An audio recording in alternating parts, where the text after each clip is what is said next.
So let's begin. So up to this point, what do we know about proteins? Proteins are macromolecules. It's not a secret anymore. It's not micromolecule, it's a macromolecule. And we have different types of macromolecules, proteins, nucleic acids. Then in the next unit, we're gonna have carbohydrates and lipids. Now, with proteins, we know that all the macromolecules are built up from building blocks. What are the building blocks for the proteins? What do we call them? Amino acids. And we said we have different types of amino acids based on the R substituent. If the R substituent is acidic, the whole amino acid is acidic. If the R substituent is basic, the whole amino acid is basic. If the R substituent is a cation, the whole entire amino acid is going to be positively charged. If it's an anion, the entire amino acid is going to be negatively charged. So the R group is what defines the properties of all the amino acids. Now, we also learned that even the protein folding, how is the protein going to fold to become a globular structure? How is the protein going to become a quaternary, tertiary, secondary, primary structure? It's all based on the primary sequence and the R groups. And then we learned about the different interactions that give us those different globular proteins. Sometimes we have covalent bonding, other times we have salt bridges, disulfide bridges, sometimes we have hydrophobic interactions. So different interactions are like a code that is what make the proteins unique. So those reactions are based on the enzymes. The enzymes, without them, the reaction is going to happen, obviously, eventually, but the reaction is going to happen in thousands of years. The reaction is going to happen in thousands of years. So what is the enzyme going to be doing? The enzyme is a catalyst. It speeds up the rate of the reactions. And today we're going to look more into the kinetics of how exactly does the enzyme speed up the reaction. So now if you want to, there are different factors, different very important factors that affect the rate of the reaction, how fast the rate of the reaction going to go. Let's say you have a reaction of multiple reactants reacting with each other to give you one product, or multiple reactants come together to give you multiple products. Well, how can that pace? How can we increase the pace? So if we have, hope it doesn't fall. If we have a, be patient, we're gonna make it, hopefully.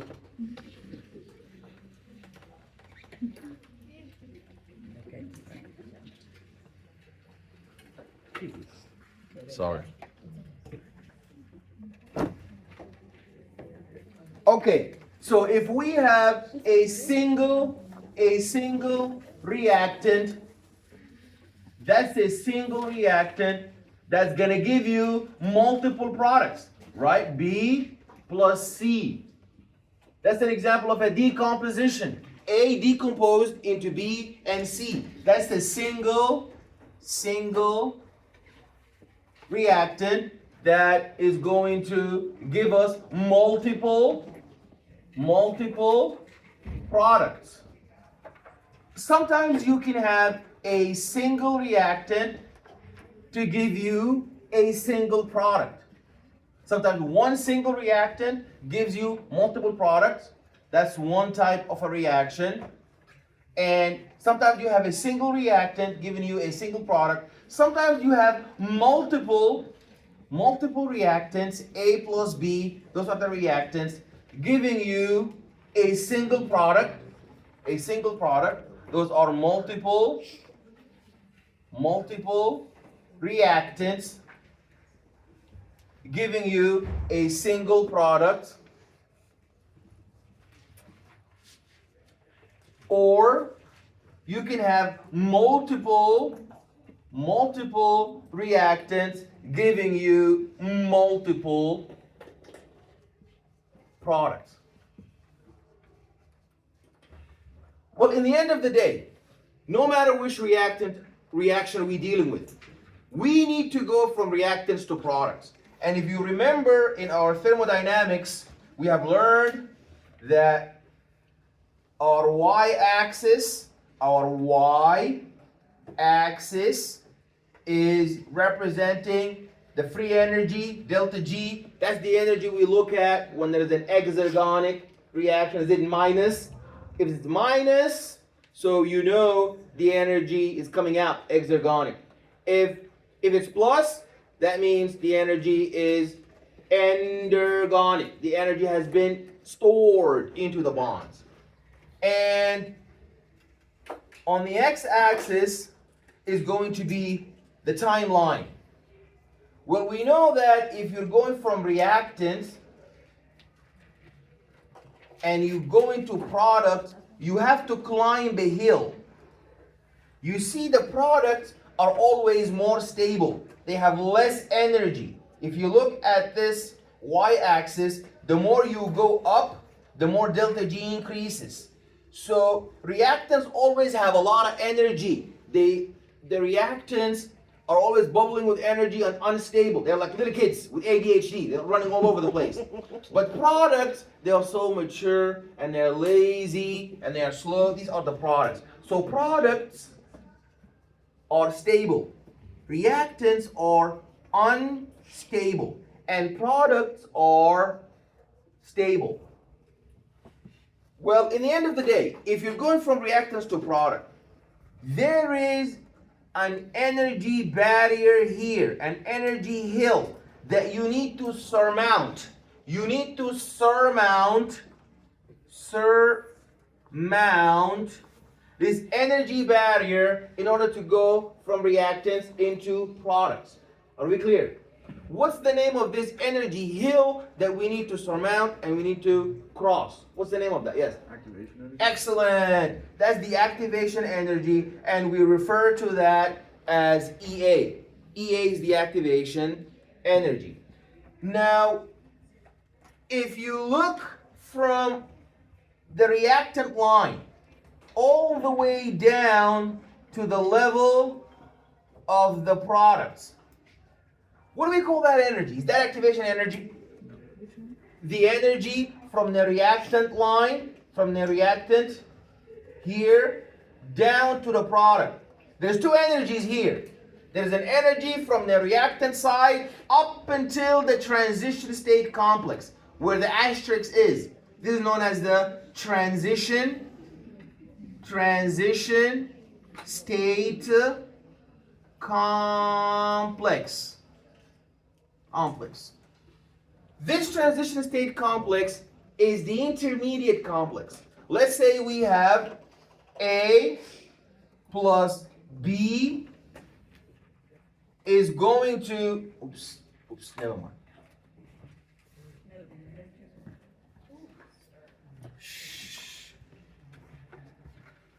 Let's say I have AB is gonna react with C, and in the end, I'm going to have A separate and B and C together. What do we call this type of reaction? Exchange. Excellent. That's an exchange reaction because A was bonded to B, and in the end, A separated from B, and now B is bonded with C. That's like an exchange reaction. So what happens in the transition state complex? In the transition state complex, you have a half and half. So you have A in like a weak bond with B. So the original strong bond between A and B is beginning to break up. And a bond between B and her new friend C is starting to build. So you have a 50%, 50-50. Where 50% of the bonds Because originally it was like that. A and B are bonded, and in the end, you're supposed to have B and C bonded. In the transition state complex, you have 50% of the bonds between A and B originally are broken. They're broken. And you have 50% of the bond to be made between B and C are now beginning to form. So 50% are lost, minus, and 50% are beginning to be formed. So you have a complex that is a half and half. It has a weak bond to the old one, A, and it has a beginning of a bond with C. So it looks like it has three relationships at the same time. Are we clear? The transition state complex is half cooked. It's in the middle between where you used to be, how you used to look like, and how you end up in the end. So the activation energy is the energy from the reactant up until the transition state complex. You really need to surmount that energy in order to become product. Are we clear? Questions?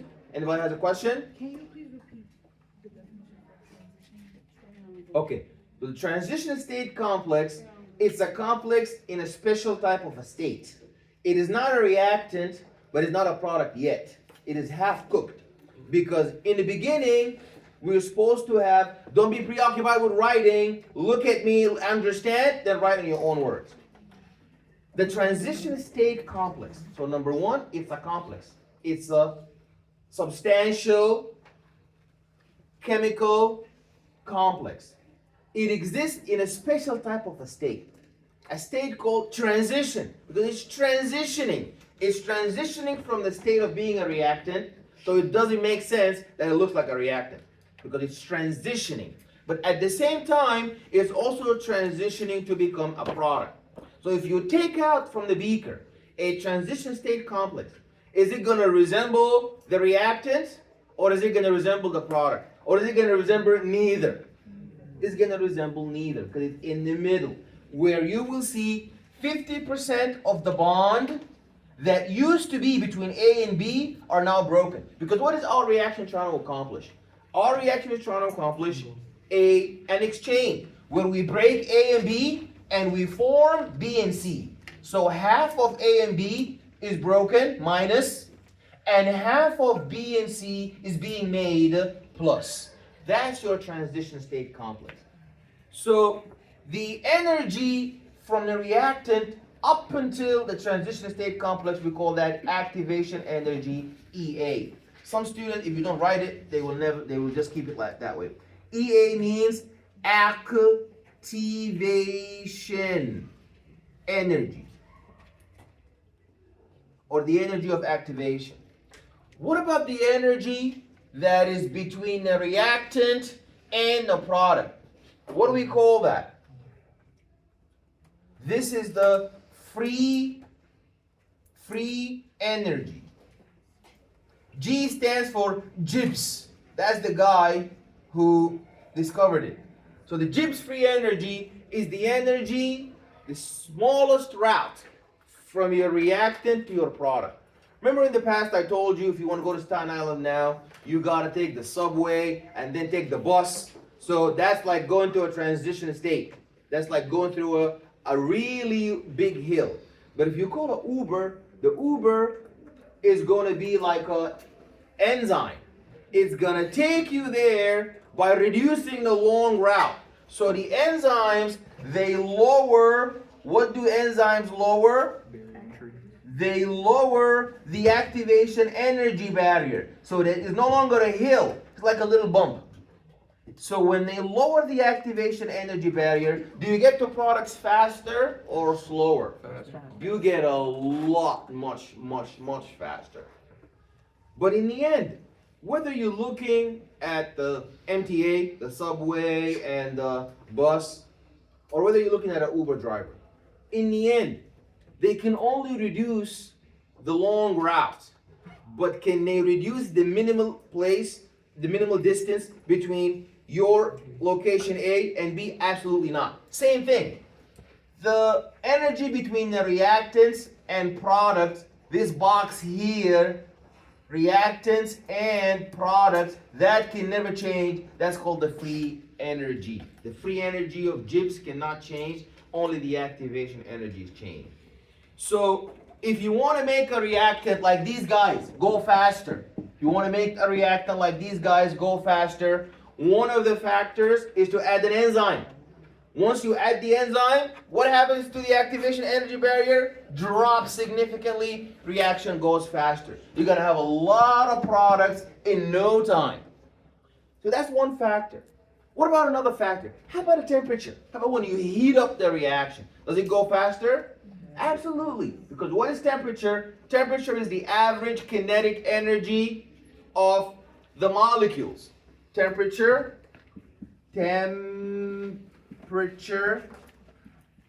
is the average kinetic energy, meaning the movement, the velocity of the molecules. So if you heat things up, they're going to go faster. So reactants are going to become products much faster. Imagine you combine both. You add an enzyme and you heat up the reaction. Now the reaction is going to go to completion. There is another tricky one, and that's the catalyst. The concentration. So they realized that if you look into this graph of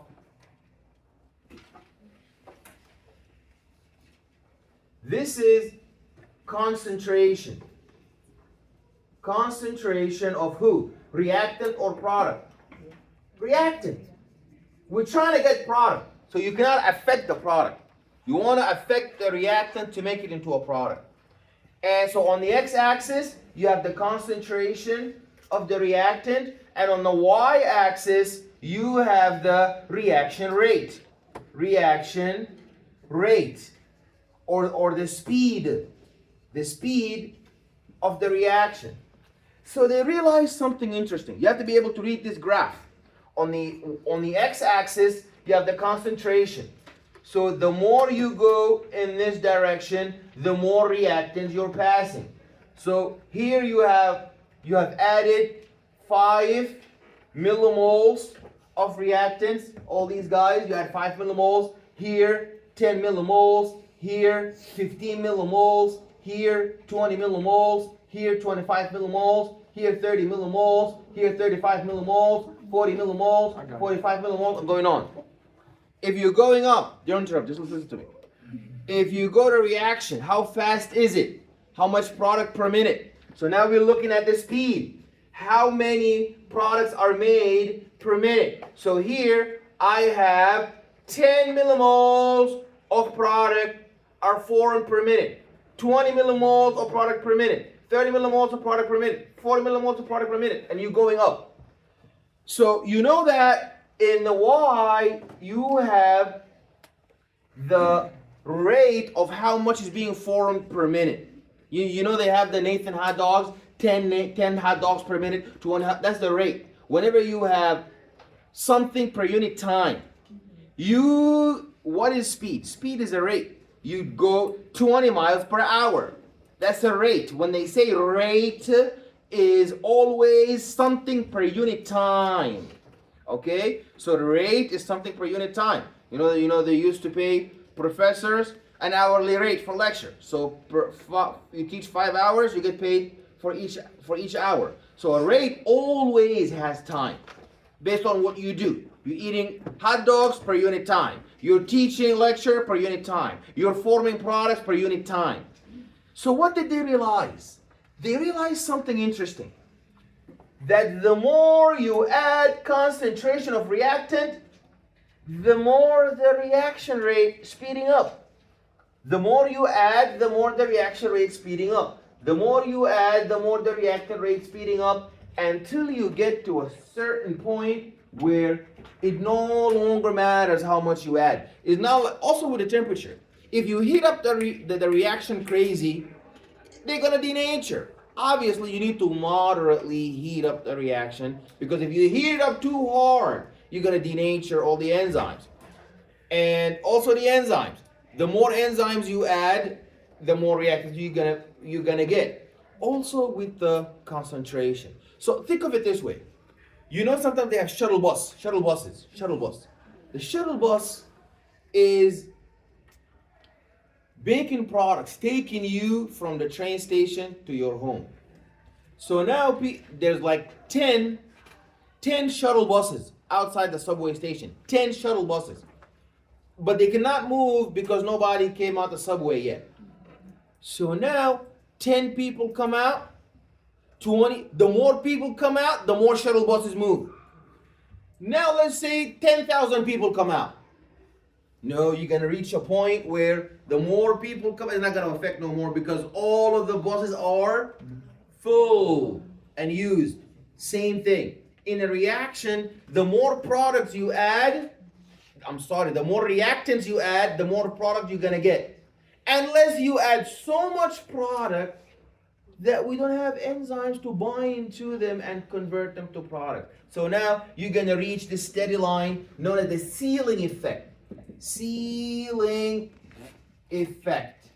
You're gonna reach the ceiling. So now at this point, before, the more the better. The more reactants you add, the faster the reaction rate. The more reactants you add, the faster the reaction rate. The more reactants you add, the faster reaction rate. Until you get a point where it's a steady line, it no longer matters how much reactant you add. Yeah. Is there a common threshold across, like? So it depends on which reaction we're looking at. So this is a general idea. Okay. It depends on the enzyme we're looking at. So, for example, hemoglobin. It's a protein enzyme. You saturate, you take a deep breath, the more oxygen in the lung, the more, they're like shuttle buses, the more the hemoglobin is gonna pick up oxygen. If you have too much oxygen now, your body is you have hyperoxemia now, that is not gonna affect the rate of the hemoglobin saturation. Okay, so it depends on which enzyme. So here we're now looking at a particular enzyme of choice. We're looking at the whole concept. Gotcha. That in every chemical reactions, the more you heat up, the faster the reaction will go. How much the temperature? For some enzyme, you have to heat it up 70, some 80, some 60, some 20. But the baseline is the more temperature, the faster. The more enzymes, the faster. How many enzymes we add? How much milligrams of enzymes should we add? It depends. Also, reactants. How much reactants should we add? How much reactant will we stop? We don't know, but all of them are based on this. Okay, everybody understand that? Concentration, temperature, catalyst. So it's not the more the better. It's the more the better to some point. Then after that, it's not no longer the more the better. Okay. So, all of these reactions there, single reactant giving you multiple products, multiple reactants giving you single products, all these different types of reactions there, they're all serving your metabolism. Remember we said metabolism is a sign of life? Metabolism is a sign of life. If you are able to perform metabolism, you are alive. And metabolism is divided into anabolism and catabolism. Catabolism, breakdown of energy, so the energy can come out. Exergonic. So I can use it to run the marathon. Yes? Yeah, I'm coming back there. Okay. Thank you so much. Anabolism is energy coming in, endergonic, trying to save the energy by storing it into the bonds. Now, the process of storing the energy also reliant on Leo says Ger. Remember Leo says Ger? Lose electron oxidation, gain electron reduction. Leo says Ger. If you lose the electron, you're oxidized, which agent are you? If you lose electron and you're oxidized, which agent that makes you the reducing agent? Because you cannot be two in one. You cannot be oxidized and the oxidizing agent. You gotta be, if you're oxidized, you have to be the reducing agent. If you reduce, you have to be the oxidizing agent. Reduction. Any chemical reaction in which a molecule gains electrons and it will become the oxidizing agent. You know we discussed the functional groups. That's when we were doing the R substituents. So it's very important to know that the amino groups, there's an amino group and a carboxylic group. That's how we make a peptide bond. When the amino group donates an H and the carboxylic group donates an OH, and now you have water coming out. Phosphate. Phosphate is the basic bond for nucleic acid, as we will learn today. The bond between proteins is known as a peptide bond, and the bond between the proteins is known as a peptide bond, and the bond that connect nucleotides to each other covalently, what do we call that? We call that the phosphodiester bond. The phosphodiester bond. This is some work. Yeah. I should have listened and bought that moving thing. You know, I never listen. I will listen now. I will go buy immediately. I hope it works. Phosphate. Okay. Protein is a polymer. Did that say monomer? No. Monomers come together to give you a polymer. And as we said, there's an amino group and an R carboxylic group. And the R substituent is what really gives the protein its identity. So as we see here, we went over that. Methionine. That is always the very first amino acid in the translation. In eukaryotes. What about bacteria? Do bacteria not need proteins? Do bacteria not need proteins? Everybody needs proteins. And the proof for that is bacteria do not have organelles. Bacteria do not have endoplasmic reticulum. Bacteria doesn't have a nucleus. Bacteria does not have endoplasmic reticulum. But do they not have a ribosome? They have a ribosome because ribosomes are essential for life. So the only difference is between us and bacteria. Our first start codon is going to code for methionine, while bacteria codon is going to code for formulated F-met. So we have met, M-E-T, methionine. They have formulated methionine, F-met. F-met. Is that clear? You really need to know this distinction. For human beings, for eukaryotes in general, not all the human beings, is methionine. For bacteria, it's formulated methionine. And you look at all these different amino acids, the only difference is the purple part, which is the R substituent. Peptide bond, we discussed that. You see, that's your peptide bond. You need to know who donates what. The hydroxyl is coming out from amino acid 1, and amino acid 2 is donating the amino group is donating the H. So that's your peptide bond formed. We talked about the denaturation, and that is in extreme conditions. What causes the protein to roll back and denature? When we say denature, which bonds are broken? The covalent bonds are broken? No, covalent bonds are not broken. Who is broken? What kinds of bonds are broken when the protein denatures? Hydrogen bonds. Excellent. Those dashed hydrogen bonds are broken. But the strong line bonds, the covalent bonds, are never broken.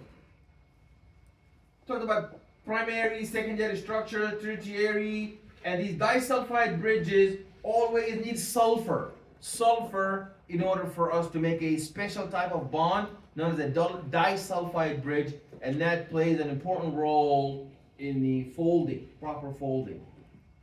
Quaternary structure is when you have a polypeptide of multiple globular units that are coming together, bonded with hydrophobic interactions, hydrogen bonding, disulfide bridges, ionic salt bridges. That's the amino acid, that's the alpha helix, and there's a tertiary structure. Who remembers, who can give me an example of a tertiary structure protein and a quaternary structure protein? Tertiary and quaternary. Excellent. Myoglobin is tertiary or quaternary? Tertiary. And hemoglobin is Quaternary. Excellent. Excellent. Okay, proteins cannot stand alone. They need inorganic. What is inorganic? Inorganic means that it's a chemical compound that lacks what? Carbon bond. Carbon and hydrogen. So something like phosphate, like iron, that's inorganic. Inorganic. So that's called a prosthetic group. The prosthetic group is like a side battery. It's like a battery. It gives battery to the enzyme to enable it to work. So hemoglobin has 4 prosthetic groups. What are they? The 4 prosthetic groups in hemoglobin. The iron. Remember I told you, the prosthetic group is always an inorganic non-amino acid moiety. It's like an attachment, an auxiliary, a supplementary part that is attached to the amino acid. And we talked about the importance of the enzymes.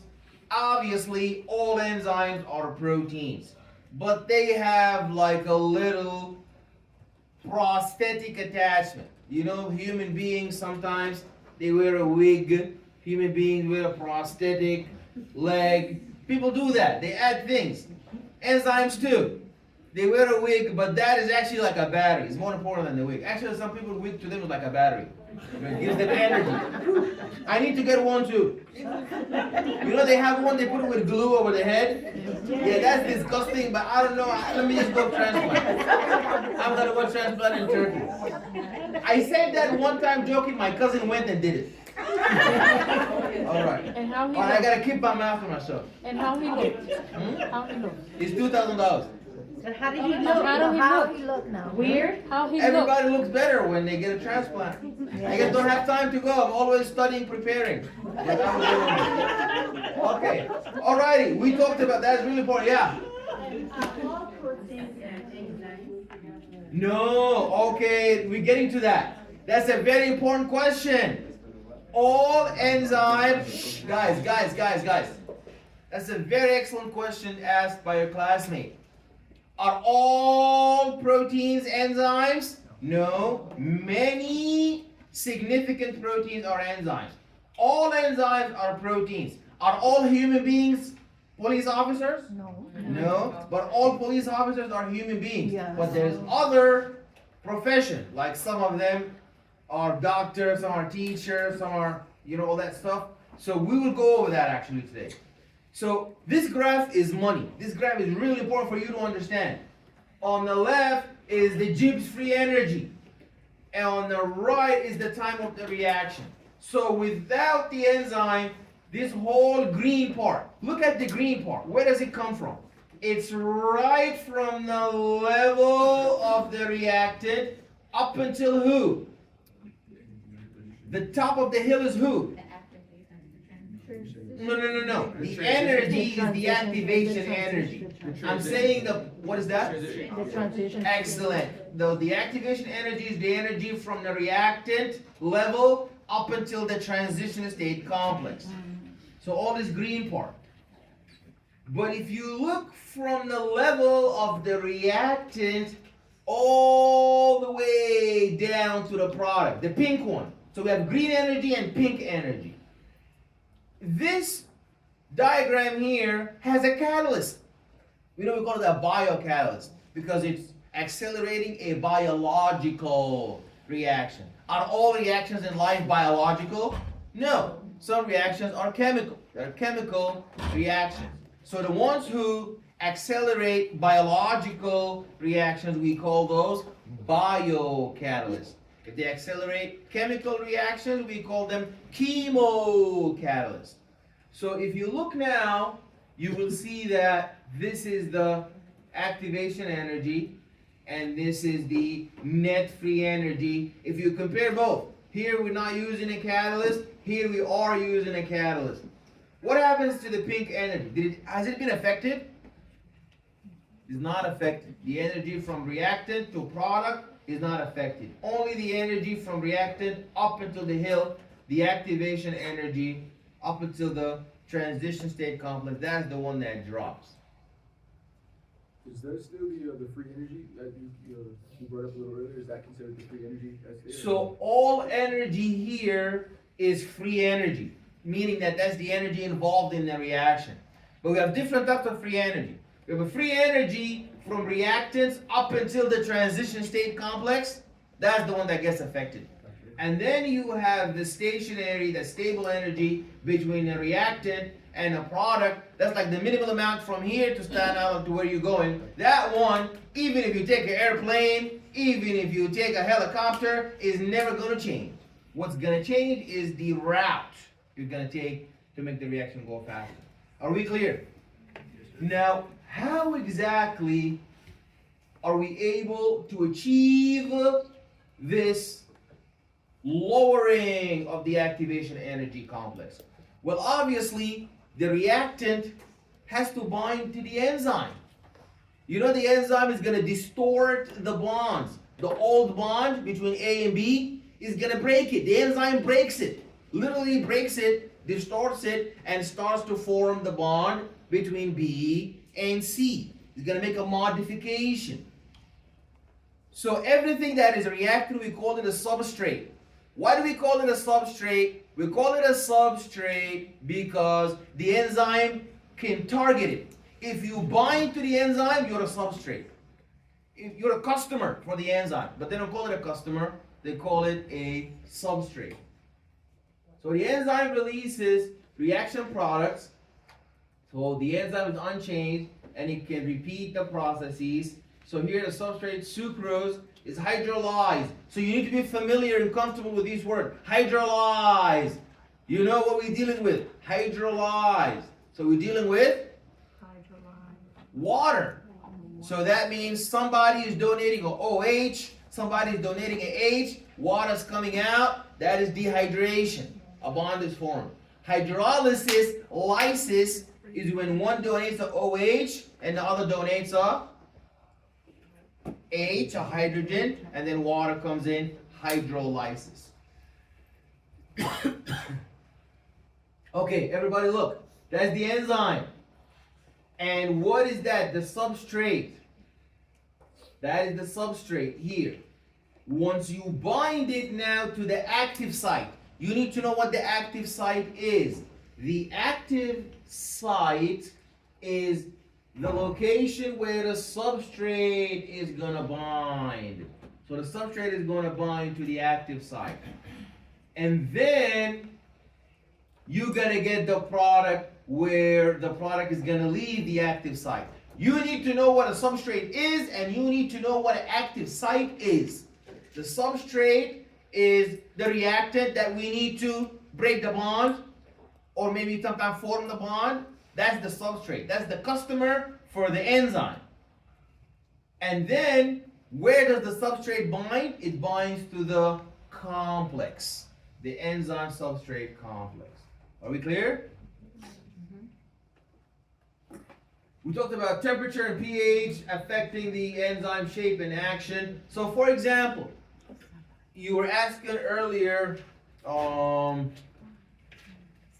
about your classmate had a good question about what is the temperature or what is the concentration, the specific concentration, the threshold that at that point we're gonna get, a plateau or we're gonna get a ceiling effect. Well, it depends. Salivary amylase is an enzyme in your saliva, in your oral cavity. You studied that in AP1, remember? Pepsin is in your stomach. Both are enzymes. But do they work at the same pH? They both have a different optimal pH. So salivary amylase works best at 7, pH 7. If you change the pH, it's going to denature. It can never hydrolyze any carbohydrates that you eat. You're eating pancakes, not broken down. But pepsin works at 7 pH. I'm sorry, not 7. Works at pH 2. It's very acidic. If you switch them up, you put amylase at pH 7. If you put amylase at pH 2, or you put pepsin at pH 7, then you rest assured that it's not going to It's not going to work because it's no longer the optimal, pH. There's also an optimal temperature. Most enzymes, they have an optimal temperature of 37 degrees Celsius. Some of them have extreme temperatures. Like bacteria. Some bacteria live in our body. Do you believe that they discovered some bacteria that live in the intestine, not of human beings, but in the intestine of termites? You know termites? What do termites eat? Wood. Some bacteria live there in the intestine of a termite, eating wood with the termite. So there's always some crazy type of temperature. Everybody has a particular set temperature, but some have extremes. Like that bacteria who lives inside the What termite. about parasites? Parasites, like the worms. Yeah, so it depends. Some of them, the worms come in eggs. You know the person that eat meat, especially red meat. You know this meat, we're not the only one that love meat, the worms, the parasites love meat. No matter how hard you cook the meat, you're never gonna kill all the worms and the parasites. You're gonna kill a lot of them, and the immune system is gonna fight the rest, but you're not gonna kill all of them. For especially red meat. Chicken is a little better. Fish. What about pork? Fish is a little better. I mean, when it comes to pork, oh boy, that one is the king of worms. You cook it as hard as you can, it's not gonna work. But anyway, my point is, the person who eats a lot of, the point that you can do anything is not they're gonna die. Listen to me. The person who eats meat, they are bringing a lot of parasite in their body because they live there. But if you eat vegetables, it's a little better. Actually, some of them live in vegetables also, but not as much as meat. So now you eat meat, you're bringing in a lot of parasites to your body. So more parasites coming in, and the old parasites are sharing the meat with you. So you're not eating only. So they're in there. So they're eating with you. But when you're hungry, they die. When you're hungry, they cannot. You can handle starvation, but they cannot. So they're gonna die. So the people who fast a lot. Oh, that's why they. Yeah. So when people fast a lot, they're like calm. You know this. The nervous colon. People who eat a lot of meat, they're always tense because your digestive system is connected. The interior nervous system. Because when there's a lot of meat, digesting the meat requires a lot of nervous activity. So these people are always tense. But people who are vegetarian, for example, moderately, not like completely vegetarian, moderately vegetarian, or you fast a lot. So now your digestive system is not really tense. All of the parasites didn't get food, so they start dying. So now you're more healthy, you're more happy, you're more calm. Anyways, okay. Cofactors. Yeah, it's true. Yeah, so you if you don't eat a lot of meat and you don't eat a lot in general, you're gonna be so peaceful. All of the worms and the parasites are gonna die. All the devils, they're gonna die. You're not gonna have any devils. You're not gonna have any worms. You can fast into Yeah, you're not gonna have any parasites or worms or devils in your body because you're not giving them any food. They die quickly. Oh my God. You can handle hunger, they cannot. Like Listerine, you can handle it, they cannot. Okay, alrighty. That's the perfect example of nicotinamide dinucleotide working as a shuffler.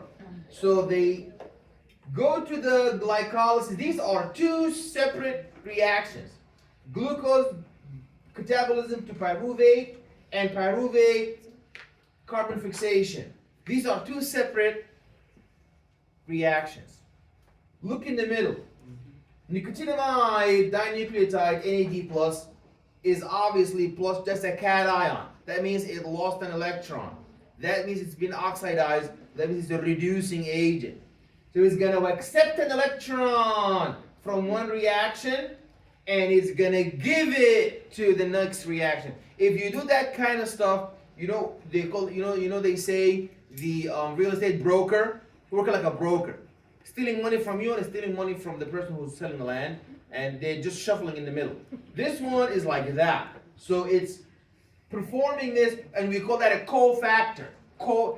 Students mix up prosthetic group with a cofactor. No, a prosthetic group is a moiety that is attached to the enzyme, like iron, heme attached to hemoglobin.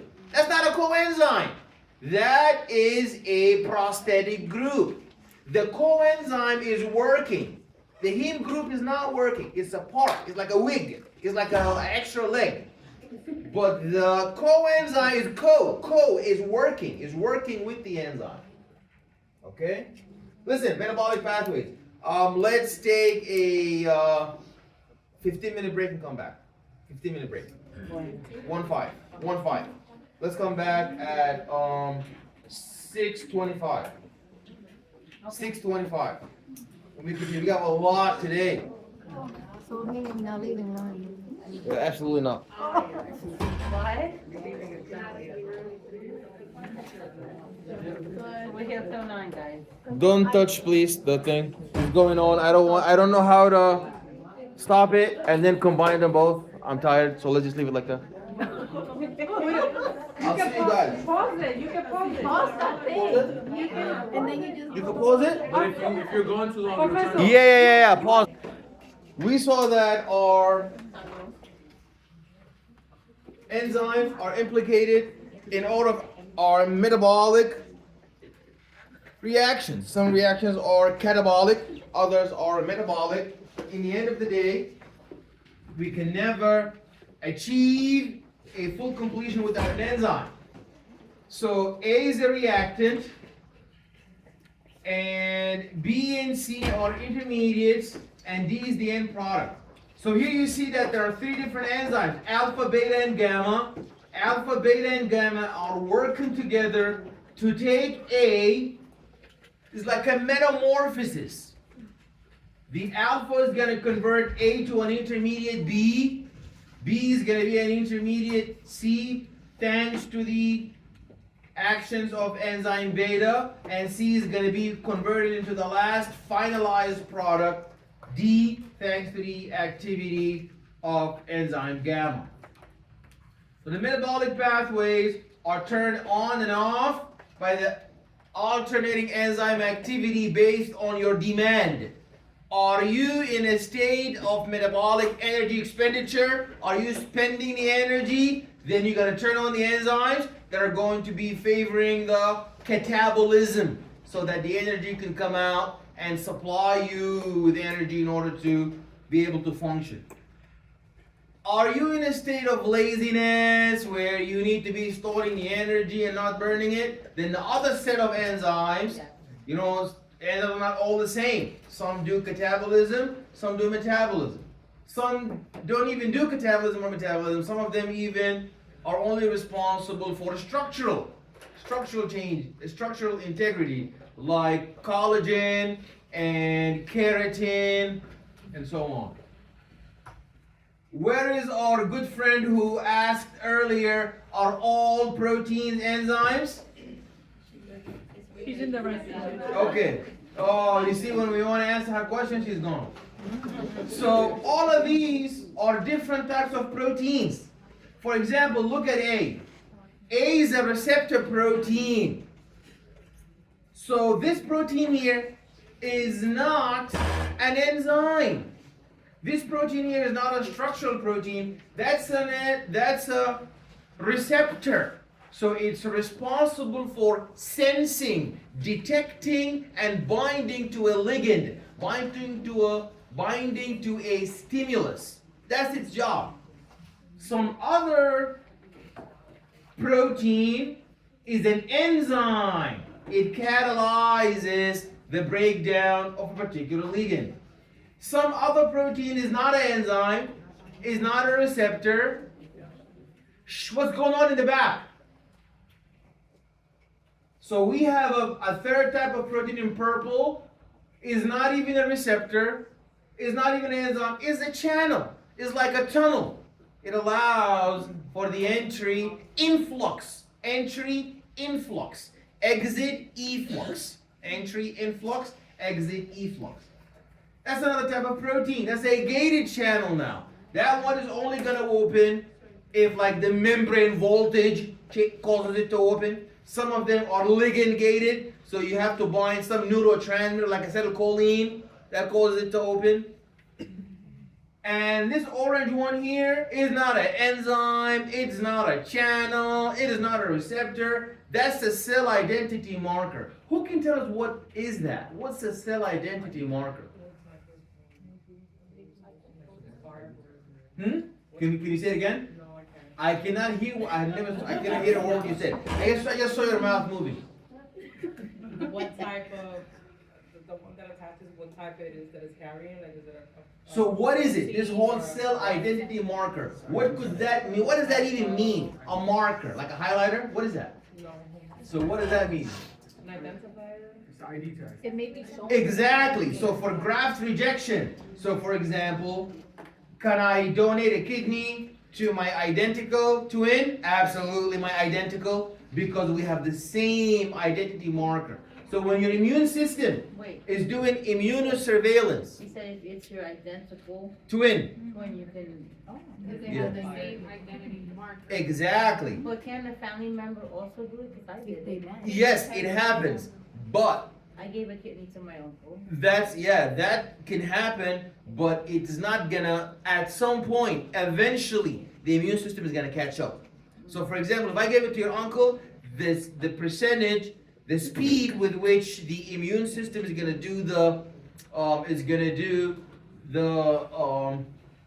way the immune system is gonna do its immunosurveillance. You know, your immune system is going around like scanning, exactly, scanning. So it's scanning those identity markers.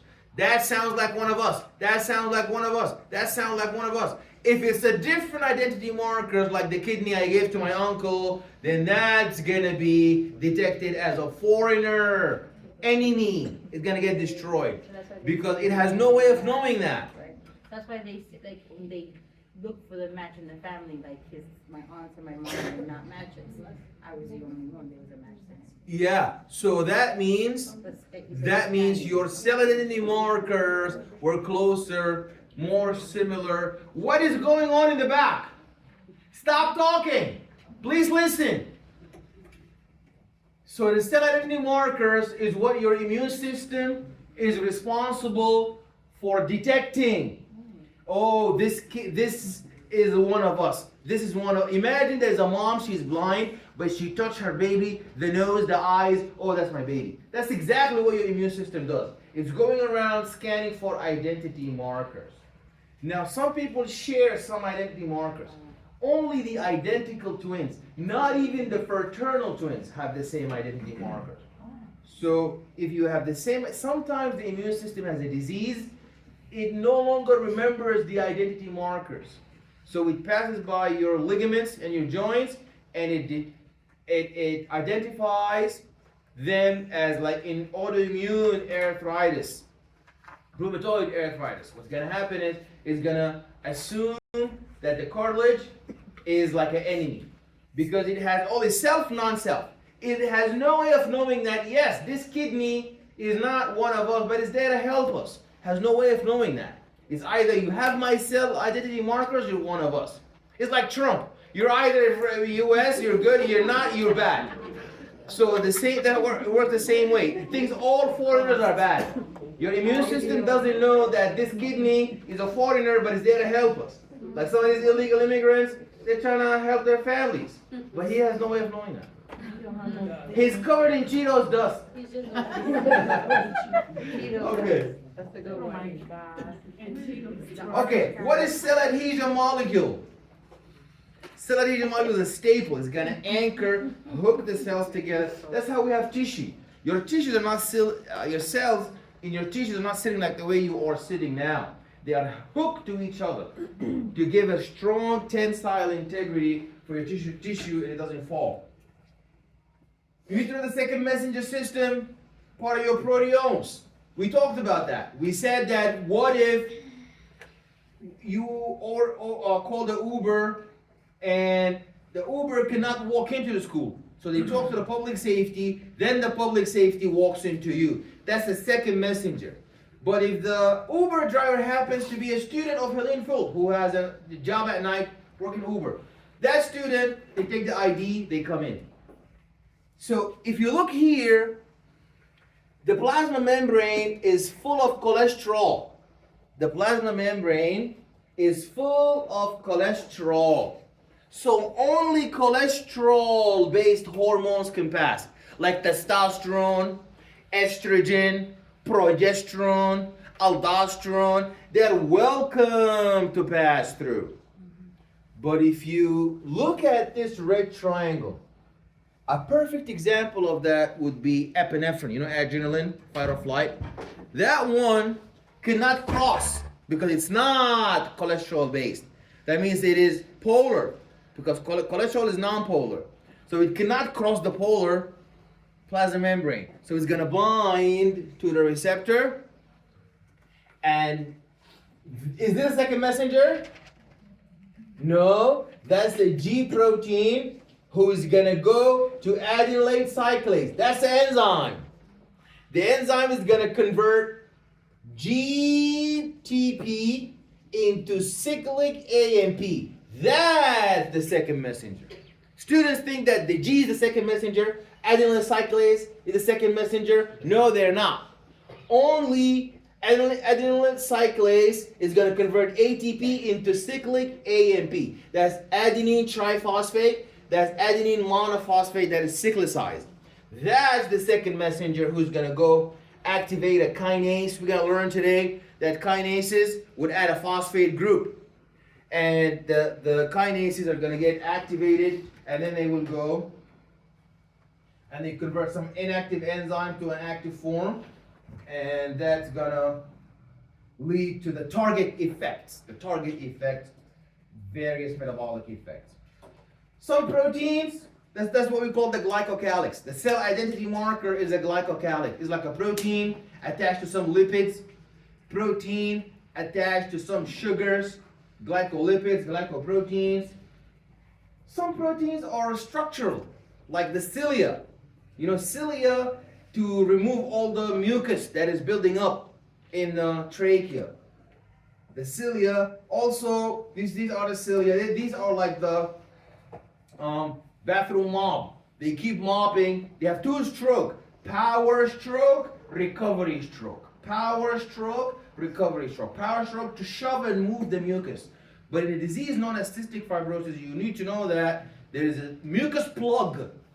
There's so much mucus that is overwhelming to these particular to the cilia.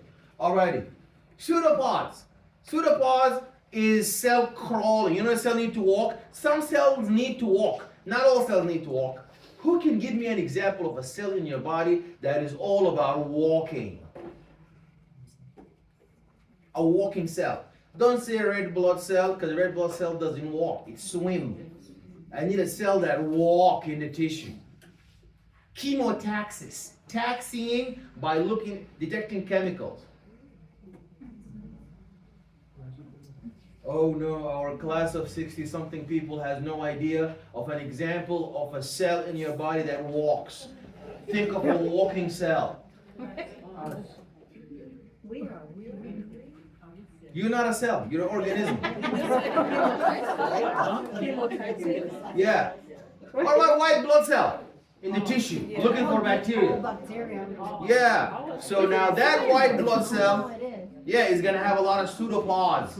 Pseudopods to help it crawl in the tissue, walking around. Is there any bacteria here? Any parasite there? Any particular fungi? We need to fight it, combat it, phagocytosis. So in order to walk around, it's going to need pseudopods. Pseudopods are proteins. So all that is showing you the involvement of proteins in the cilia. There's also flagella.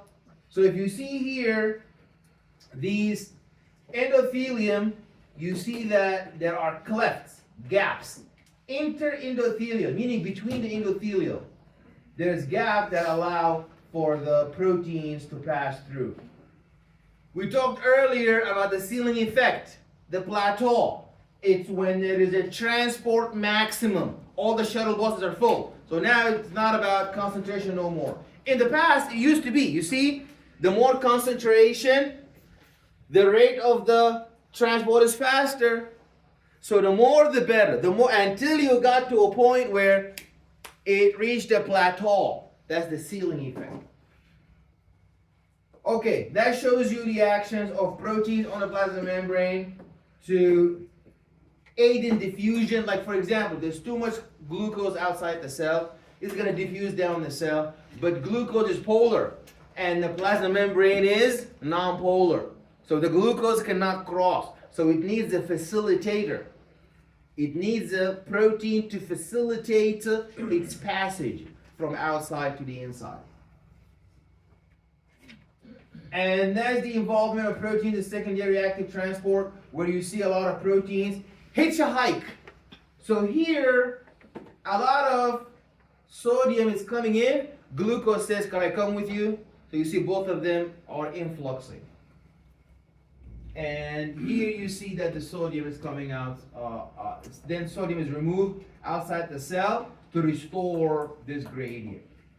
The sodium potassium ATPase, the greatest, most important enzyme in your body, because this enzyme is the one that is able to restore the gradient to ensure that there is no balance between extracellular electrolyte concentrations and the intracellular electrolyte concentrations. You see that they're all different.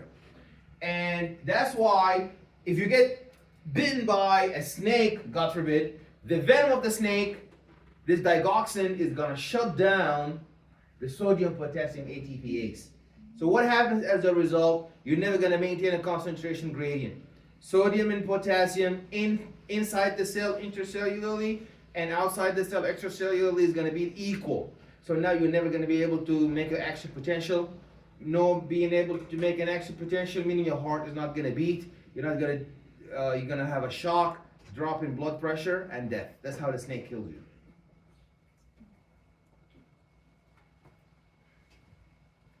Okay, the movement of proteins through the cell is known as transcytosis. Some proteins, those are the forgotten proteins. We all think that proteins are some enzymes. Some proteins are not enzymes. They're not protein channels. They're not cell identity markers. They are not cell adhesion, hooking up the cells together. They are scaffolders, like the cytoskeleton. That's why they say skeleton, because the cell is held with a scaffold. These are like the actin, myosin, the microtubules. Remember mitosis? How in mitosis you have some chromosomes that are lined in the middle, then they are pulled apart. Who does all of that?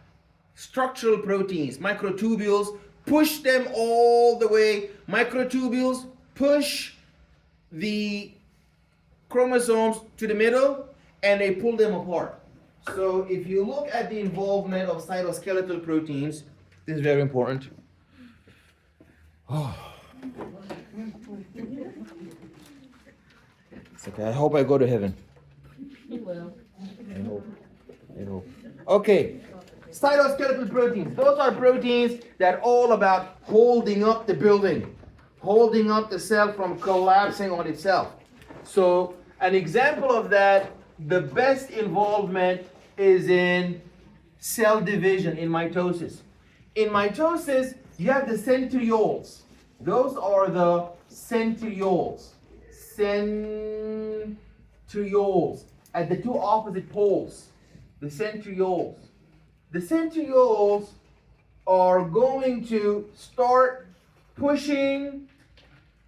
They're going to start pushing the chromosomes away. They're going to be pushing the chromosomes in this direction. Pushing the chromosomes away. Until they get to a point where chromosomes now have been pushed by these centrioles. Chromosomes have been pushed by these centrioles all the way to the middle.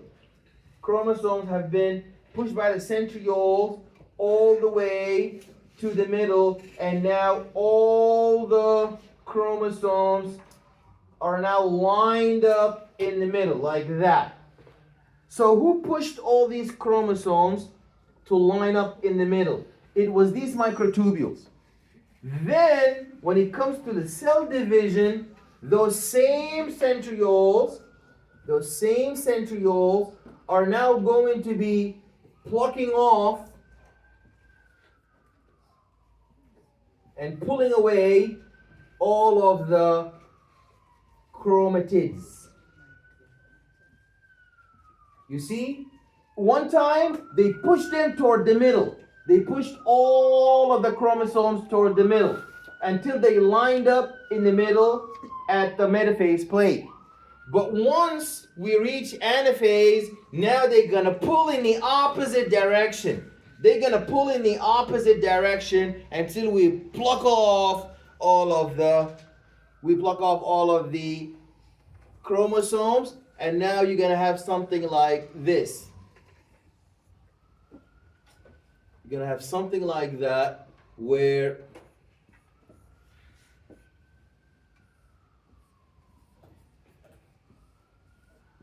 until then you have two separate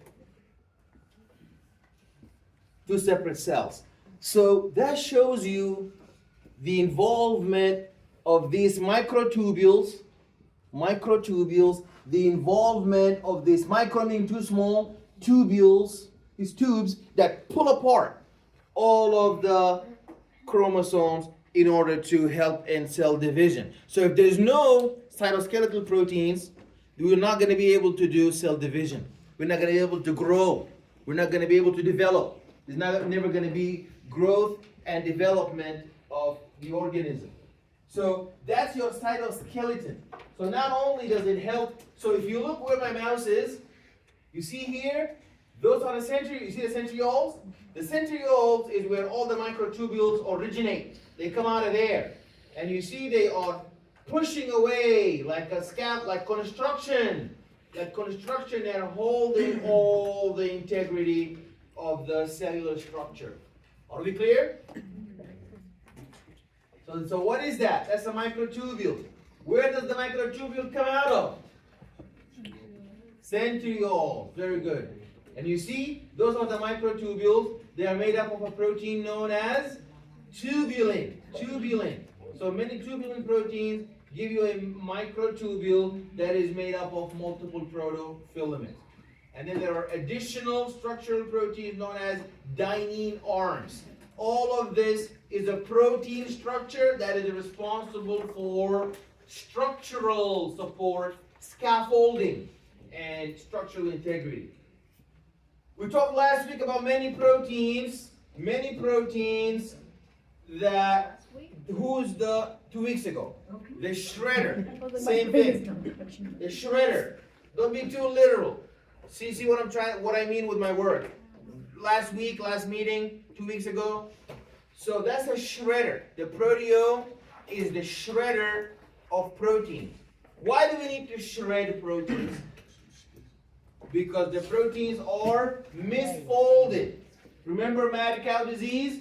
When the cow starts to develop misfolded proteins in its brain, people who snort cocaine and heroin, they have a large rate of turnover. There is a lot of misfolded proteins in the brain, and that overwhelms the proteasome. You need to remember the proteasome is a shredder of all the misfolded protein. How does the proteasome know that this protein is supposed to be shredded? And why doesn't it go to any random protein and shred it? Why does it know exactly it needs to shred a particular protein? Look in there. There is a reason, there is a particular marker that the proteasome, when the proteasome sees that marker, when the proteasome identifies the purple marker, do you see a purple marker? When the proteasome sees that purple marker, that's the target misfolded protein. That's the messed up protein. That's the one that's going to give mad cow disease or Creutzfeldt disease. it gets tagged with a purple tag known as a ubiquitin tag. If you add ubiquitin to any protein, the protein is going to shred it. Are we clear?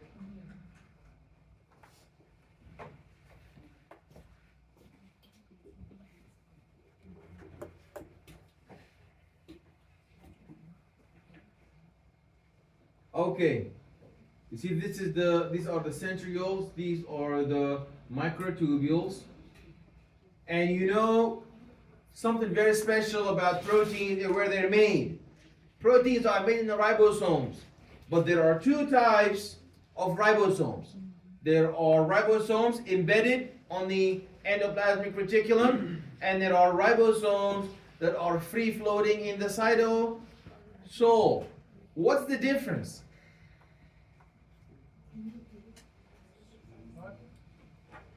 What's the difference between ribosomes free floating in the cytosol and ribosomes that are embedded on the endoplasmic reticulum? If you look here, that's the rough endoplasmic reticulum with all these dots.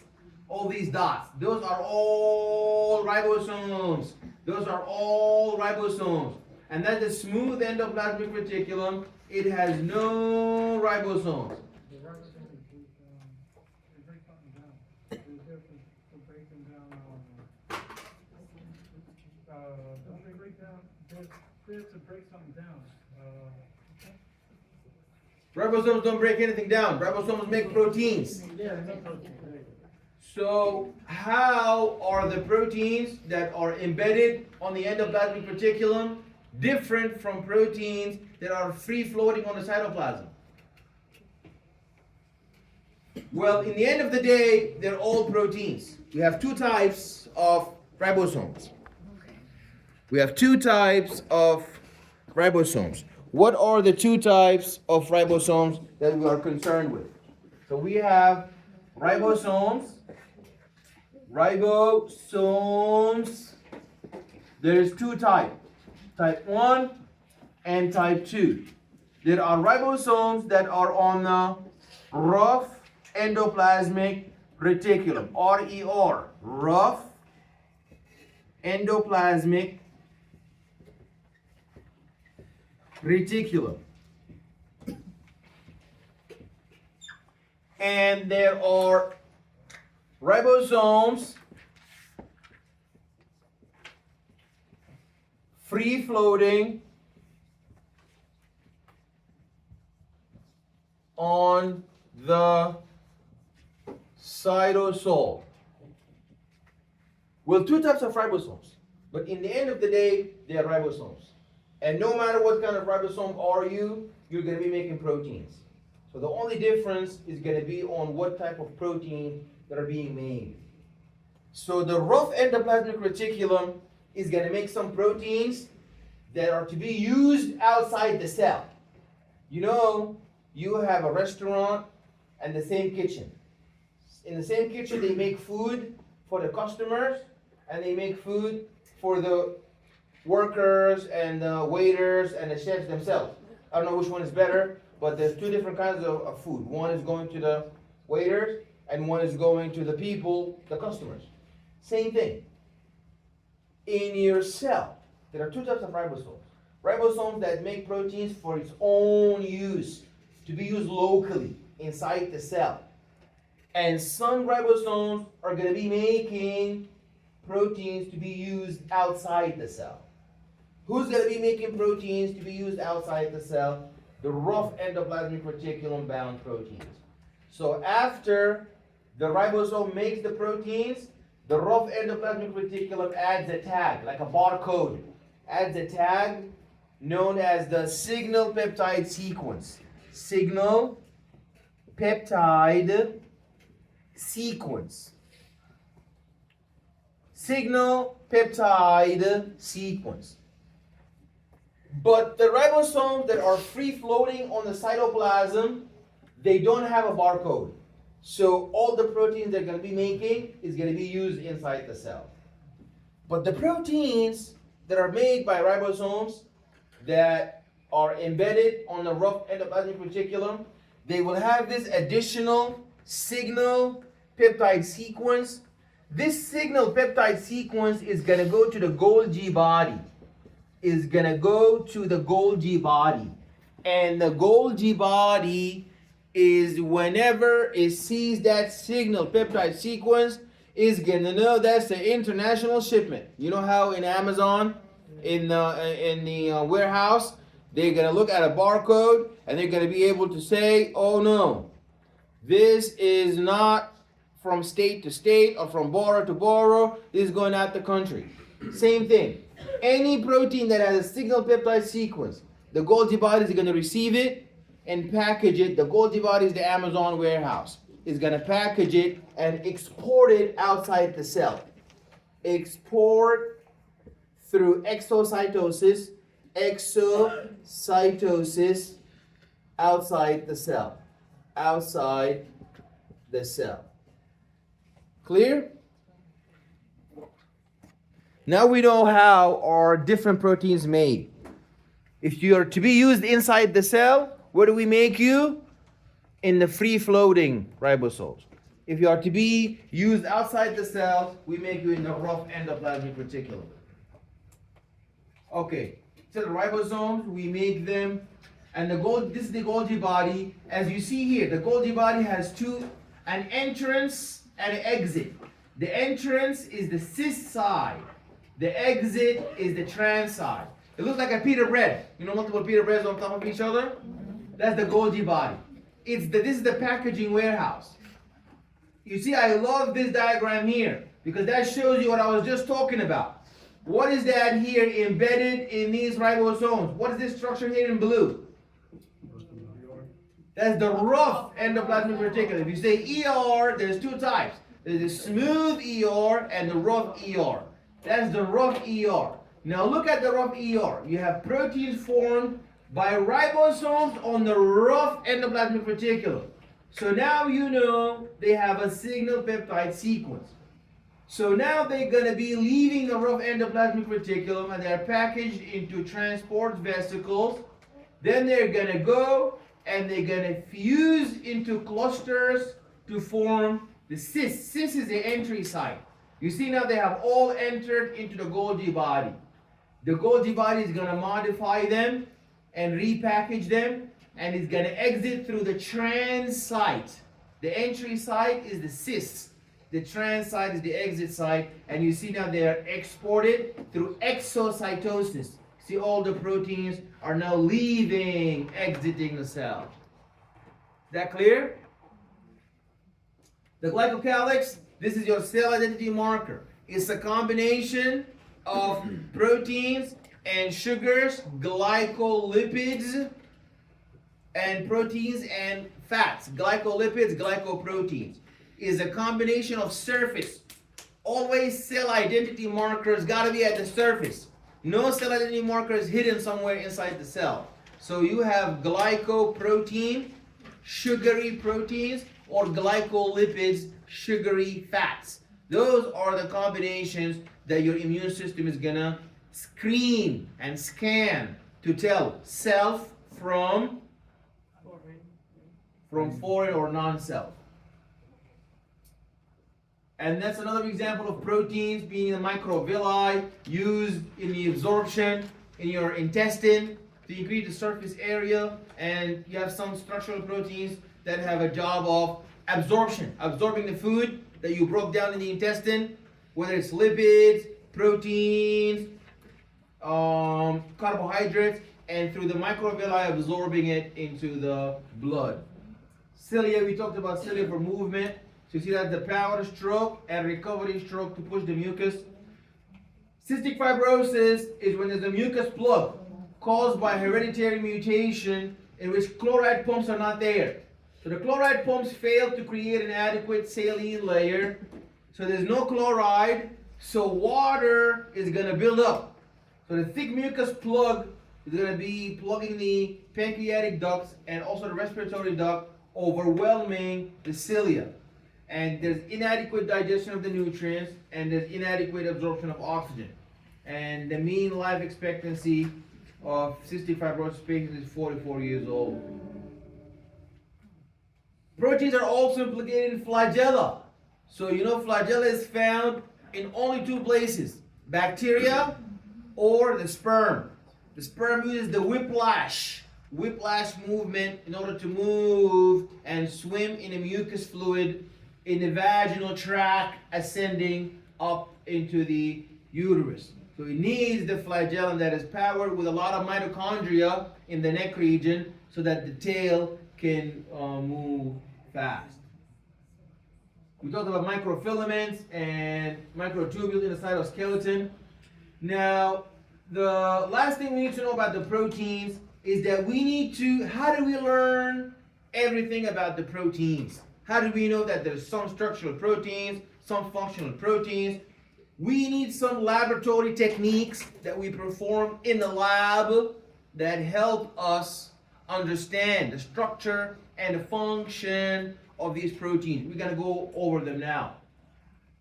So we open the cells, we fragment the cells, we break apart the plasma membrane. We homogenize the plasma membrane so that we can leak out the intercellular content of the cell. Then we centrifuge. Centrifugation is going to separate for us the content of the cell based on mass.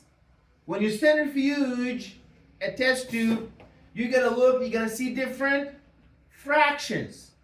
The heaviest is going to sediment all the way in the bottom, and the lightest is going to be all the way at the top.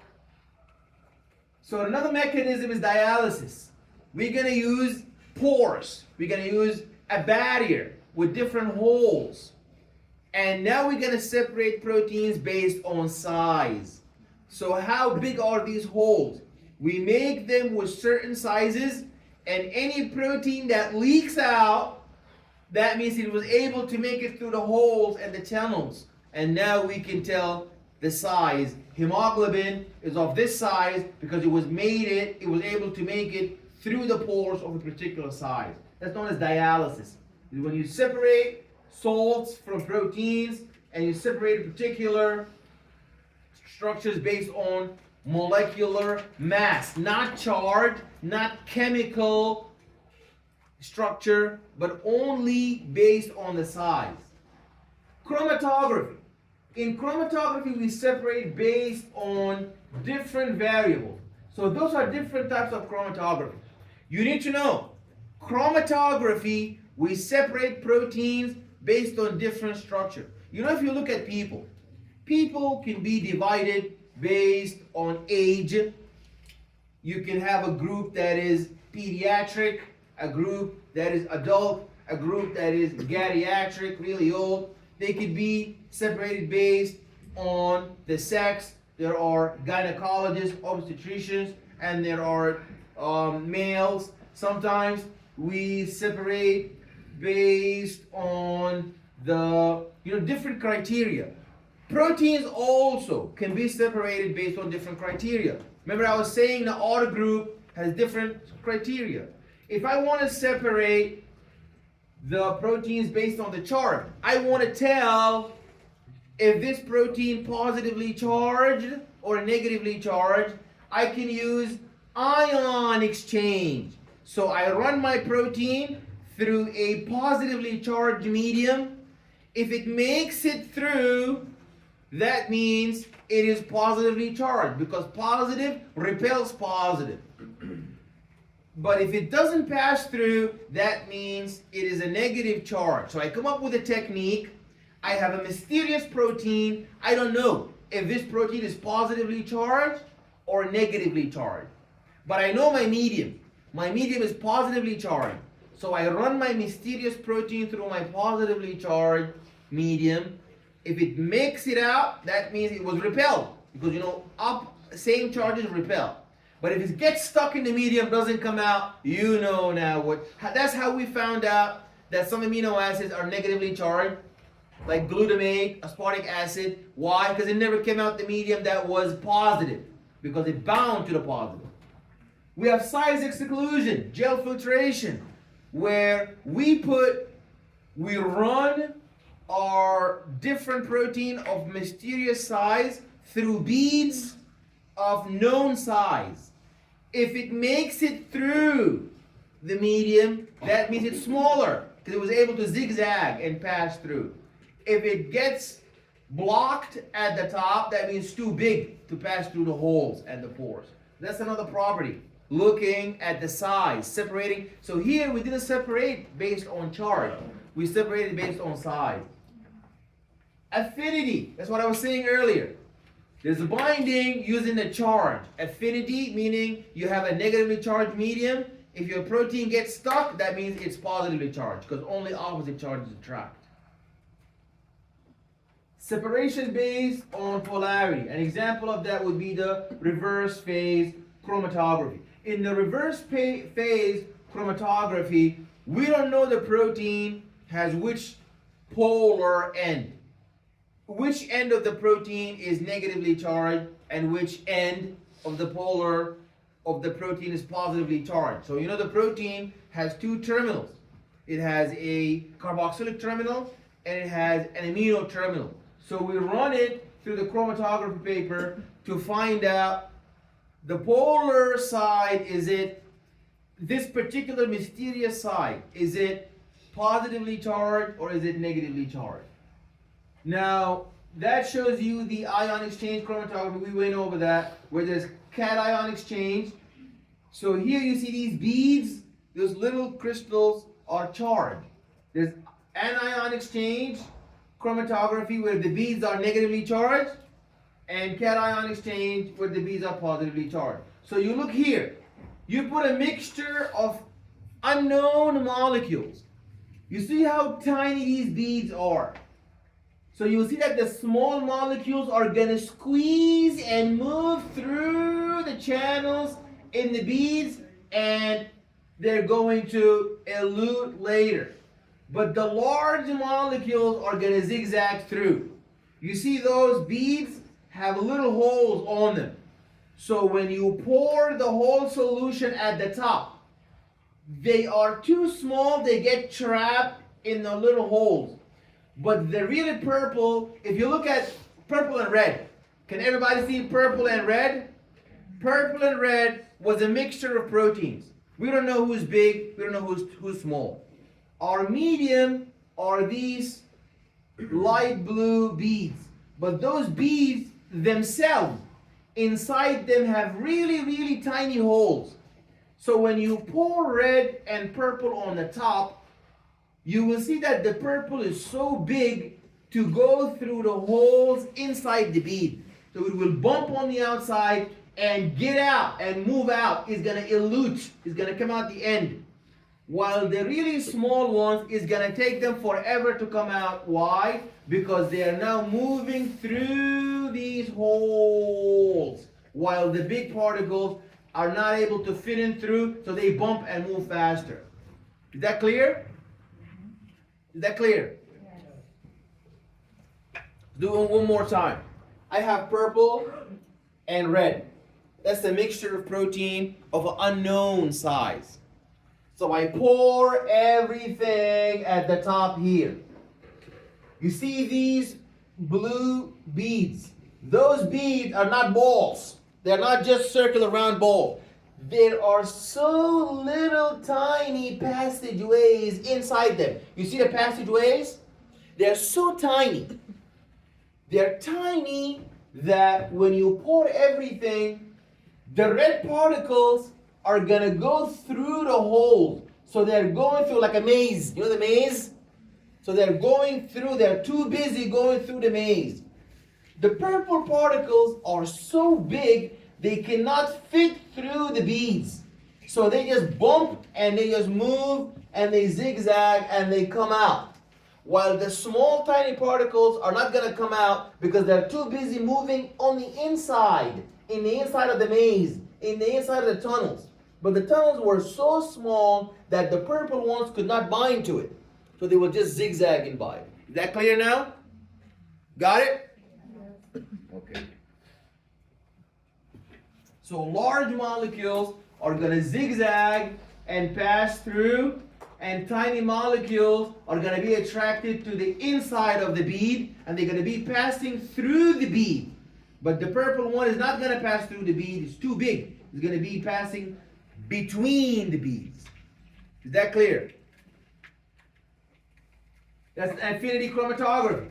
So here I have a particular type of protein, and I tag the protein with a nickel column, and then I have a particular filter for me to, it's like a magnet where I need a particular histidine tagged protein. I know histidine is plus, so I add the imidazole. The imidazole is going to be attracted to the histidine. So you will see that my filter is going to trap with affinity, like a magnet, is going to be attached to my protein of interest.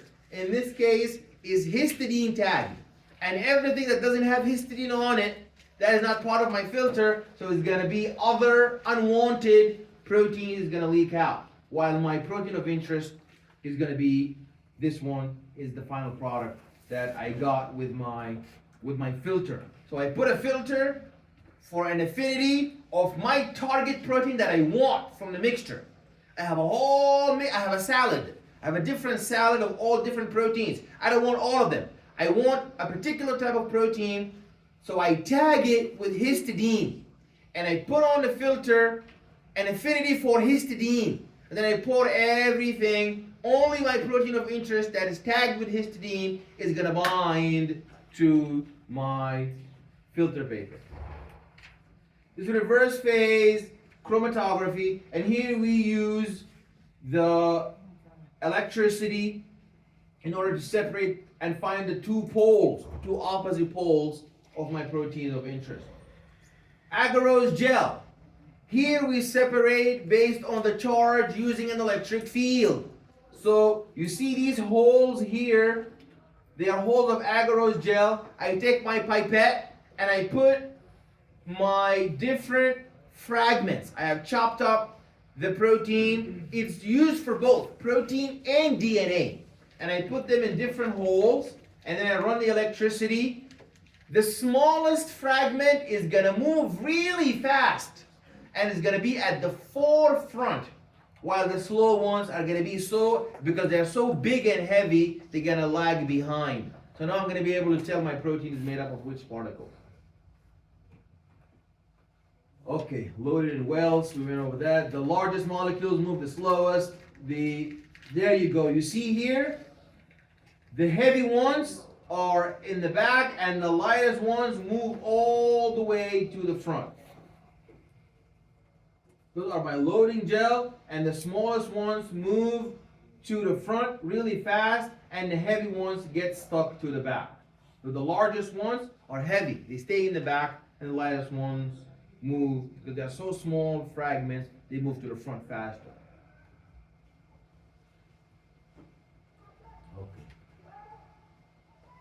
Western blotting is useful for identifying proteins that are found in a gel.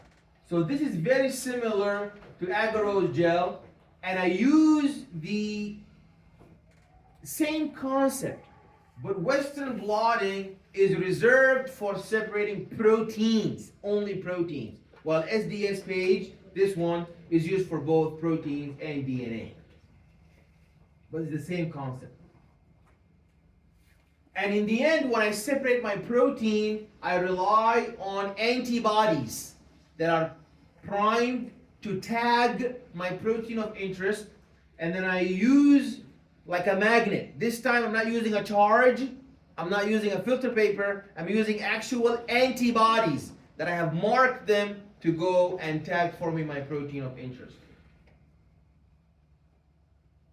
Okay, we talked about enzymes, substrates, is the target for, and the active site. Rather remembers, enzymes catalyze the reactions, substrates are the customers for the enzyme, they bind to the active site, and you see this is the active site. You see this is the active site, and what is here in black? That is the actual substrate. And this is the active site. So in the enzymatic reaction, I have reactant A and B, and that's my enzyme. Substrate A and substrate B, both of them. So that's an example of a multiple reactant. they're gonna bind to the active site, and you see the enzyme is gonna distort the bonds, and you're gonna see that there's a transfer of this purple group. So you have an enzyme ES, enzyme substrate complex. So the enzyme is gonna change the result, and you're going to see that there's a distortion, and you see that this particular moiety is going to be transferred. You see it moved from A into B. So A has now become C, and once you added this moiety from A into B, B has now become a product known as D. It's no longer the same. So now that is EP. Before you had the enzyme substrate complex, ES, and now you have the enzyme product complex, EP. ES meaning we had the original structure, substrate A and substrate B. But that's the enzyme substrate. We're just about to begin the reaction. You have your enzyme and your substrate binding together, ES.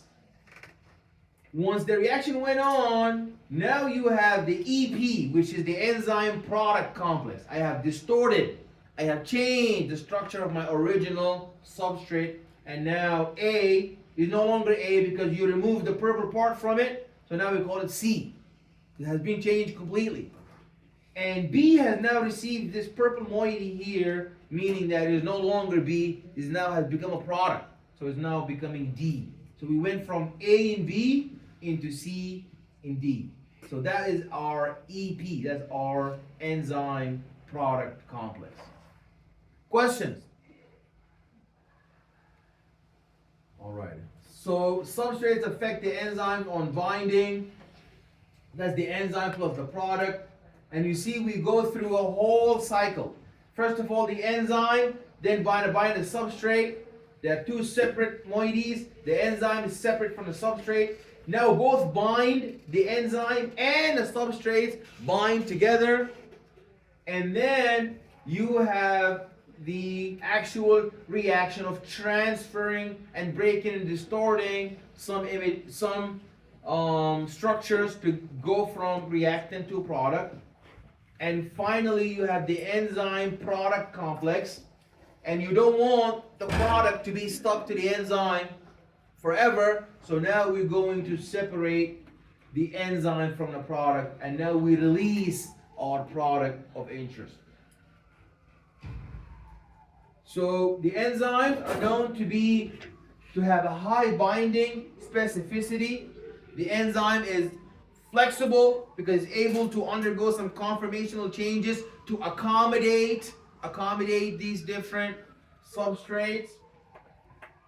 And the isoelectric point of this aqueous solution in which the enzyme is bathed in. So that's why we have an optimal pH and we have an optimal temperature in order to facilitate for this enzyme substrate interaction. So if you see here, again, the enzyme has an active site and purple is the substrate. So the substrate is going to bind the active site. So there's two models. The Fisher model says there's a fixed enzymatic active site. So we bind like a jigsaw puzzle.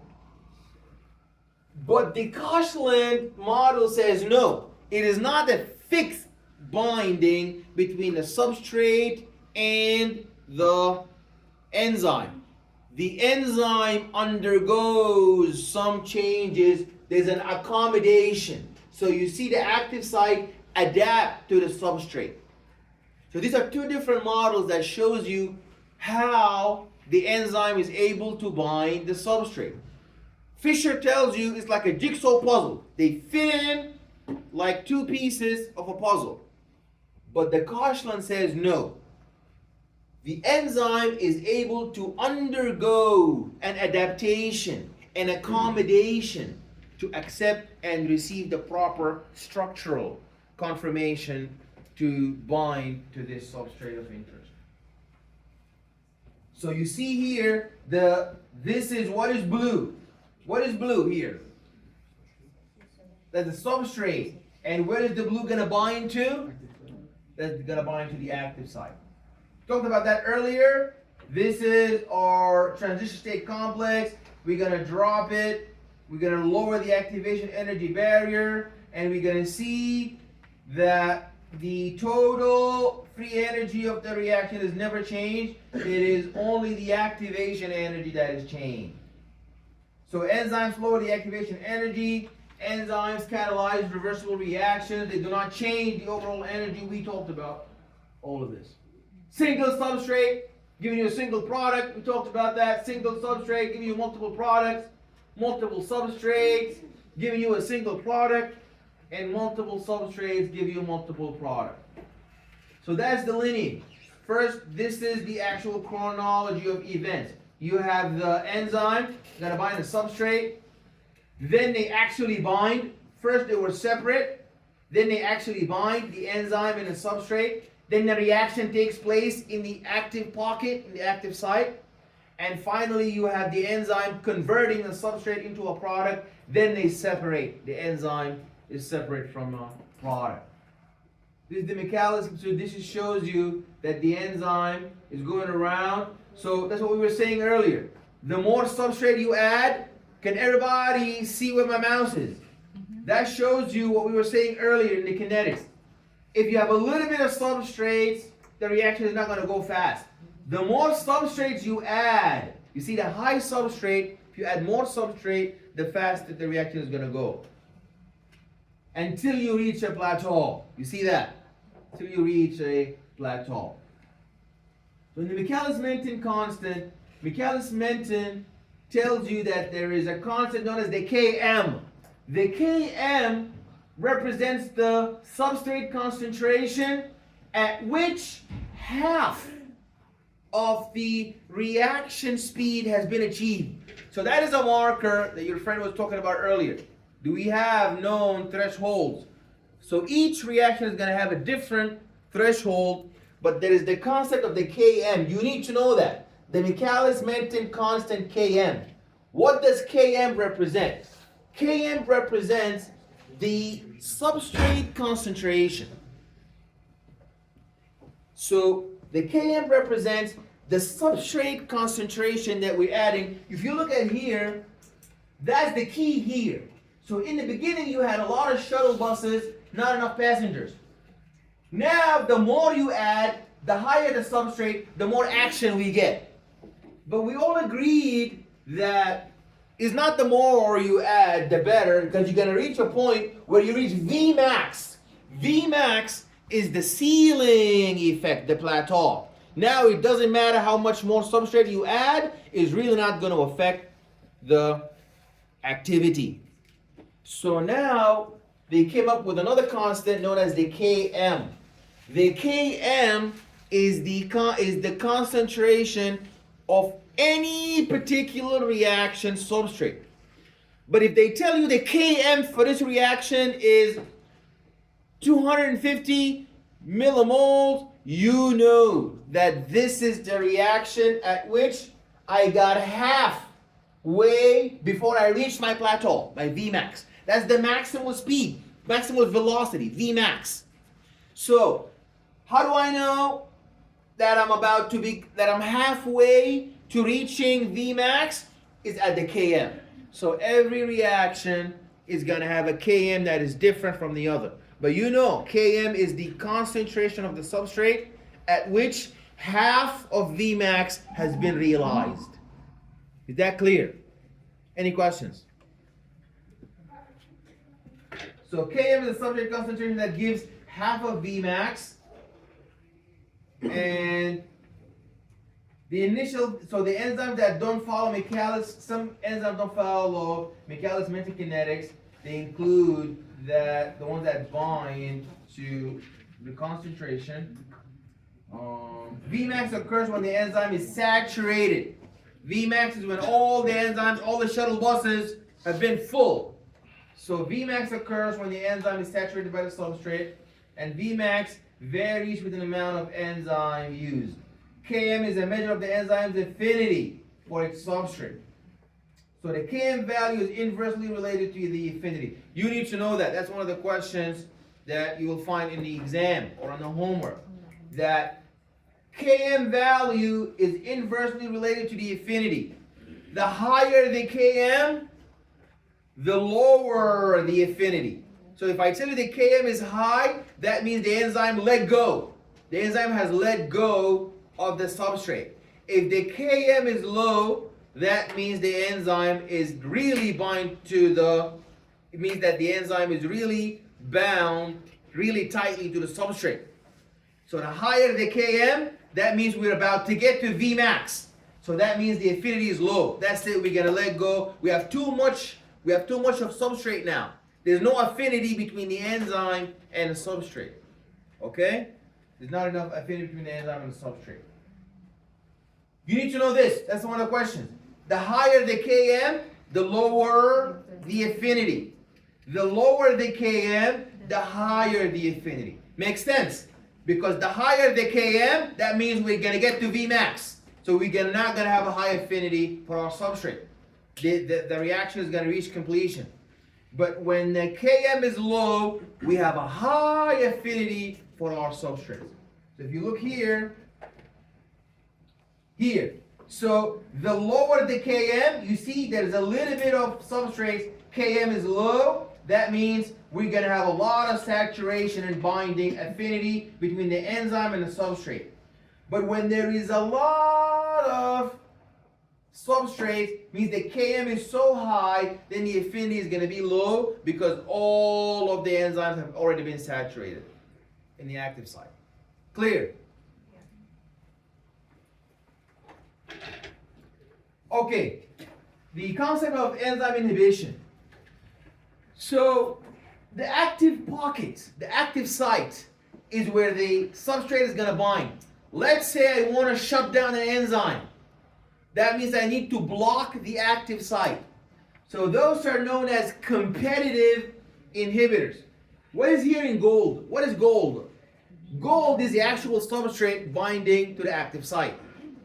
A competitive inhibitor is going to be like gold, but it's going to be black or green or purple or some other color that is going to fill the active site so the substrate doesn't bind.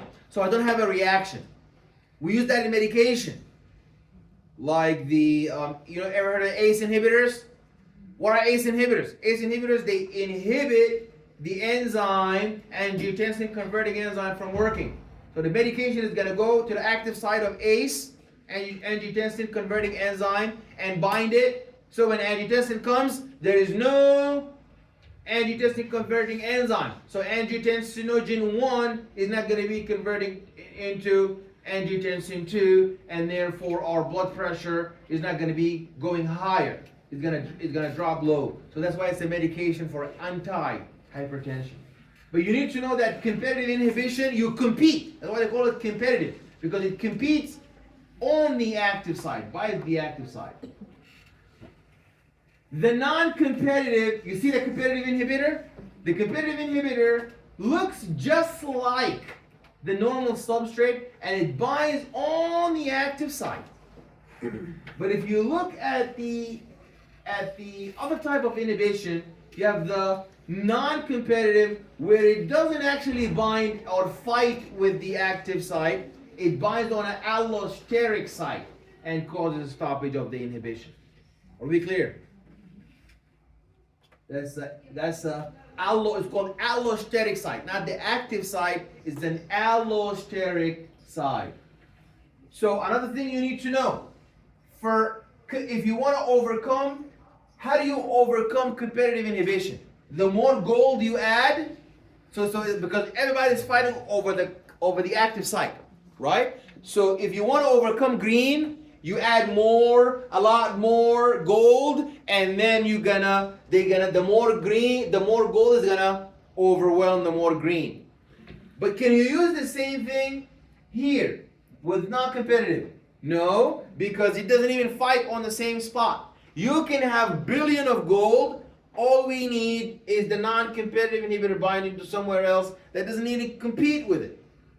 So the most effective is the non-competitive, because you cannot overcome it with an increase in the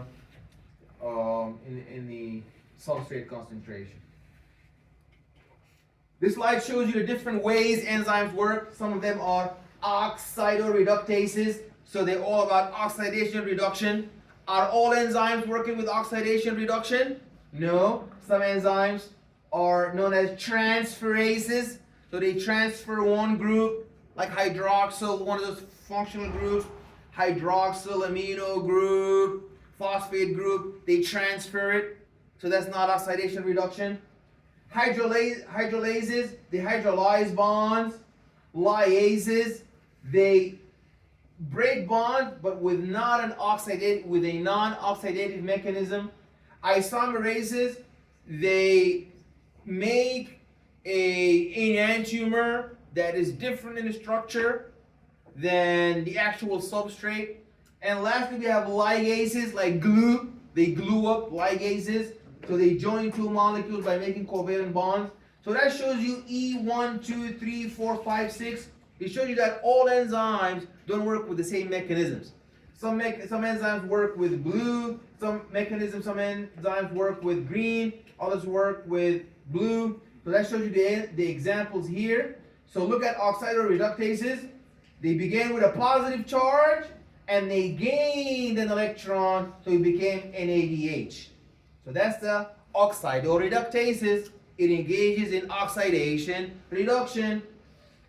Transferases, they have nothing to do with oxidoreduction. They transfer. You see, this molecule here had no phosphate. This enzyme hexokinase stole one phosphate from ATP. Now ATP was adenine triphosphate. It now became adenine diphosphate. And that phosphate was transferred from ATP to who? To glucose. Can you see it? It's right here. Was this had anything to do with oxidation reduction? No, that's a different mechanism. Now you see hydrolases. Those are the ones that break the bond. You see? Proteases, they hydrolyze with water. They broke this peptide bond. Now you have two separate amino acids.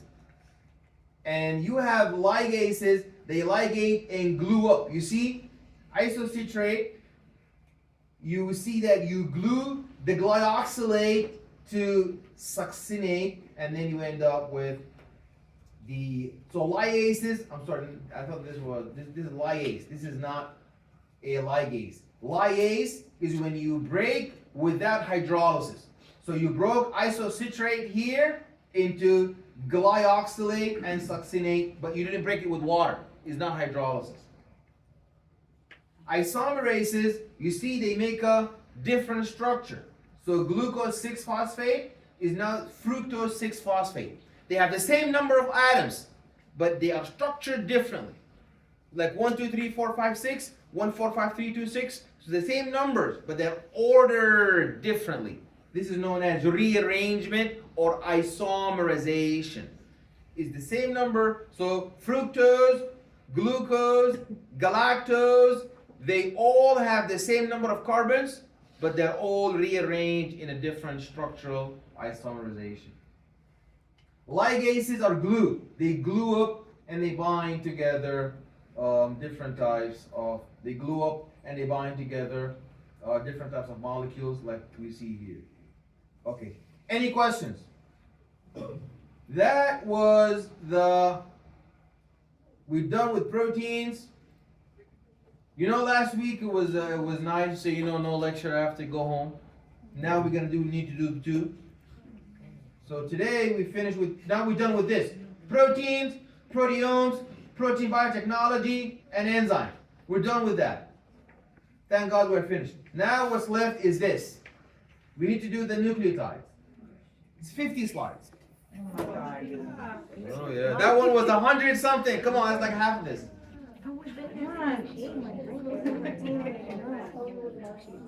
I know. You want to go study at home? Yes.